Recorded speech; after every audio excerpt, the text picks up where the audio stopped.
navigating economic shifts and those really big life-altering decisions. Mm, It can feel like you're charting unknown waters. definitely. Today, we've got a fascinating collection of, let's call them navigational charts, courtesy of you, our listener. Yeah, a really interesting mix. We're diving into how Apple has weathered past economic storms, the deep-seated financial anxieties of a successful Vietnamese entrepreneur. That was A fascinating. truly inspiring tale from Shark Tank, the Yeah. challenging ascent of the Mixu empire, Hmm. and also a former banker who basically traded finance security for the YouTube world. Exactly. And what's so compelling about this set is you get these incredibly different viewpoints on business, finance, resilience. I mean, everything from huge tech giants to individual creators. Right. So our goal isn't just to, tell the stories, but to really dig underneath, understand the core principles, find those surprising insights and practical lessons that connect these, well, seemingly disparate worlds. And hopefully offer some real value to you listen.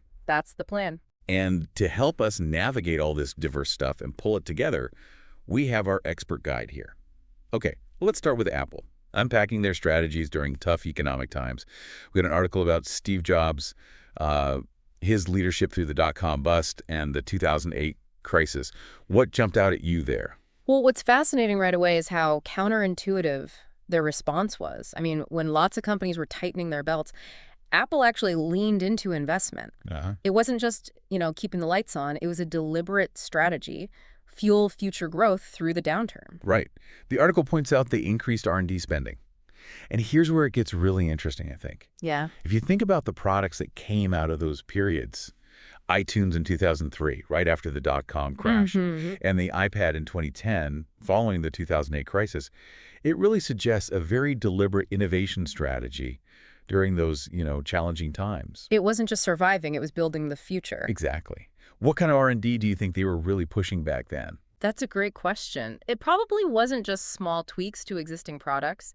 It suggests they were looking at entirely new categories, new technologies. Higher risk stuff. Higher risk, yeah, but also much higher potential reward. I mean, investing in user experience, integrating hardware and software, that was already Apple's thing, right? Seriously. So it's likely their R&D doubled down there, trying to anticipate what consumers would want next, even when things looked grim. And Jobs' philosophy seems key. The article quotes him saying they wouldn't lay people off because they valued their team so much. Yeah, worked very hard to get them. Right. And that they would invest our way through the downturn. That's a pretty powerful statement about like long-term value over short-term cuts. Absolutely. And that Harvard Business Review stat mentioned, it really highlights how rare and effective that approach is. Only 9%, wasn't it? Just 9% of companies really thrive after a recession. And the common thread is often that strategic investment. Okay, so the article also touches on Apple's current situation. Potential tariffs on iPhones from China. Mm, That's a huge operation, like 600 tons of iPhones shipped. massive logistics. So how do those past lessons apply to this? Well, very different challenge. That is the million-dollar question, isn't it? Yeah. Because the potential for iPhone prices to, well, maybe even double, that's a different kind of threat than just a general downturn. It's supply chain, it's geopolitics. Messy. Very. The article hints that maybe instead of just reacting to the trade fight, Apple could, again, invest for the recovery. Maybe diversify manufacturing more or focus on innovations that create new demand regardless of price hikes. That Jamie Dimon quote felt relevant too. Serve your clients well, do your job well during the recession. Like focus on the core value. Exactly. Don't let the immediate crisis totally derail your long-term strategy. Okay, let's pivot now to something much more personal. The financial anxiety of Lei Duatum, founder of the artist management company Lighton. This was a really fascinating look at the psychology behind financial success. It really was. Here's someone who's built a successful business, manages big names like Neen Doon Lan Nok. Well-known artists. You'd think, okay, financial ease, maybe higher risk tolerance. But the interview showed this deep-seated need for security. What stood out for you? What's particularly insightful is how his past experiences just clearly shape his whole financial mindset now, even with success. The past lingers, huh? Totally. Memories of earlier struggles selling street food as a kid, the whole print media decline after he'd been earning well, it seems to fuel this really strong desire for a big safety net. Yeah, his 6 financial jars thing, allocating 25% to long-term savings, second highest after basic needs. and he wants to increase it. To 30–40%, yeah. It really highlights this deep concern for security over maybe more aggressive growth. It makes you think, doesn't it, how much our early money experiences stick with us. Definitely. And he was pretty candid about his own risk aversion. Yeah. He sort of acknowledged that building wealth often involves some gambling. A level of risk-taking, yeah. But it's something he admits he's hesitant about. It's a really honest look at that internal tension, wanting more reward versus fearing the loss. Precisely. And it challenges that common idea that all entrepreneurs are just natural-born high-risk takers. Right. Different path. His experience shows that. But despite being cautious, his advice for people starting out, just step out the door. That's pretty direct. Yeah, I like that. It's a reminder that overthinking can paralyze you, and sometimes just taking that first leap is the most important step, whatever your risk tolerance. That's a great point. Okay, let's shift gears again from the anxieties of an established entrepreneur to, well, an inspiring story of someone just starting out, but at a different stage of life. Bob Legg. Bob Legg, Yeah. the 82-year-old founder of Airboss Outdoors on Shark Tank. The story was just great. It really was. You've got this octogenarian in a wheelchair with a genuinely practical product, the Crap Strap, designed for a specific niche, hunters and campers needing posture support. And what's so cool is his initial success wasn't driven by fancy marketing, No. but by the actual value and quality of the thing itself. Exactly. It's waterproof, holds up to 400 pounds, has that little pouch. The fact he sold 4,000 units in 4 months with zero marketing spent. Remarkable. Just amazing. It really shows the power of word of mouth when you have a product that actually solves a problem people have. Totally. Mark Cuban calling him a star, it captured that feeling perfectly. It did. And even with that success, he knew he needed investment to scale up, right? Marketing, online sales. He saw the potential, his revenue numbers showed the demand, and that organic social media buzz from his co-founders' posts, over 1 million views. Crazy. It just validated the appeal. This story really shows that even now, a well-made practical thing can get real traction just through its usefulness and, community buzz. And the deal he got with Lori and Damon suggests they saw it too. For sure. And his exit line, "We're going to make a lot of money." Just pure enthusiasm. Such an inspiring example of entrepreneurship at any age. Absolutely. A powerful reminder. Sometimes just creating real value is the best marketing. Okay, now let's move to a story emphasizing something different, but just as important for long-term success. Education. Education. Seen through the journey of Zhang Hong Kao, the Mixu founder, this is a true story of incredible growth. It really is. I mean, from a failed shaved ice stand to the biggest tea chain in China. And second biggest globally. Second only to Starbucks in freshly made drinks. It's astounding. And while his first attempt didn't need, a fancy degree, Right. the story suggests his later focus on learning was crucial for scaling up and keeping it going. The article mentions his early struggles in school, wanting to just start a business right away. His first few tries, quail farming, rabbit raising. Bike repair. Yeah. They gave him practical experience, maybe, but didn't last. It seems that difficulty finding stable work because he lacked education, that was a big wake-up call. That slap in the face, as the source called it. Seems like it was pivotal. His decision then to buckle down, self-study, get into university, that shows a huge shift in understanding what long-term success requires. And he kept working while studying. Shows real drive. Absolutely. That mixed practical experience plus formal education seems key to Mixu's later success. He also had that innovative streak early on, right? Building his own shaved ice machine to cut costs. Resourceful. And his strategy. Small profits, high volume. Especially with that super cheap ice cream 2 RMB. That really shook things up. Definitely disruptive. But as Mixu blew up through franchising, what role do you think his education played in managing all that complexity?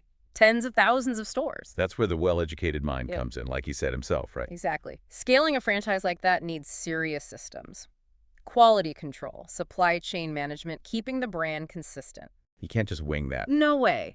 His education likely gave him the frameworks, the knowledge to build and manage that whole Henan Daka food company, which basically supplies everything to the franchisees. Controlling the ingredients, keeping costs low, that's a huge advantage. Massive, and really hard to replicate without understanding business principles deeply. It's fascinating. His journey really shows how, raw entrepreneurial spirit can get you started.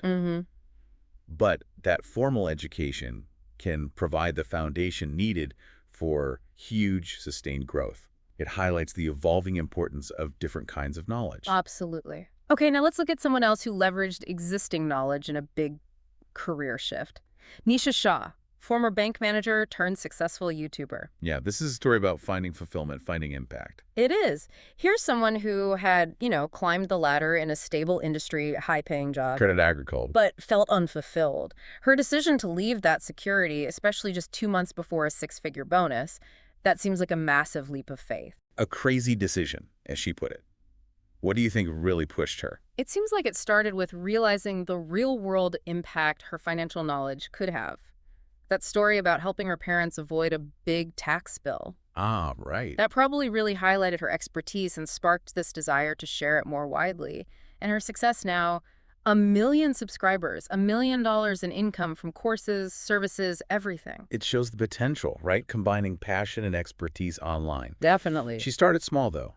A Bose pound camera, focusing on practical, accessible finance advice, money-saving habits, passive income ideas. Content people clearly needed. Mm. What do you think made her grow so fast after that initial slow start? It took almost a year to get 1,000 subs. Yeah, 11 months. I think first she found a clear, underserved niche, young people starting out needing straightforward advice. Mm-hmm. Relatable advice. Exactly. Her style, like she's talking to her younger self, probably really connected. Second, persistent sticking with it for nearly a year before takeoff. That's huge in content creation. You got to put in the time. And third, just the topic itself. Personal finance is always relevant, always something people are searching for. True. And while her success is inspiring, she gives some really grounded advice, too. Don't just quit your day job. Right. She started YouTube as a side project, built up a financial cushion first. Why is that staged approach so important, do you think? Well, it's about managing risk, isn't it? Yeah. And reducing that immense financial pressure during the early days, which are often really uncertain for any new venture. Takes the stress off. Exactly. By building a stable income first, you give yourself freedom to experiment, create authentically, without desperately needing every video or product to make money right away. Makes for a less stressful switch. Definitely. Her own experience, waiting until YouTube was viable before going all in, just underlines the wisdom there.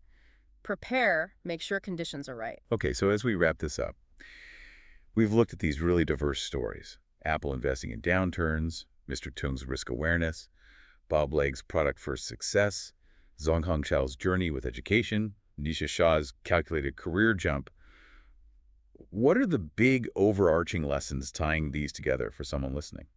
I think the common threads are things like adaptability, being able to change, understanding your own strengths, but also your limitations, and a thoughtful way of managing risk, whether that's market risk, personal financial risk, or the risk that comes with innovation. And learning, right? Continuous learning seems key. Absolutely. Underpinning all of it, whether it's formal education like Zhong Hongkao or just the practical experience of building something like we saw in all these examples. There were definitely some aha moments for me.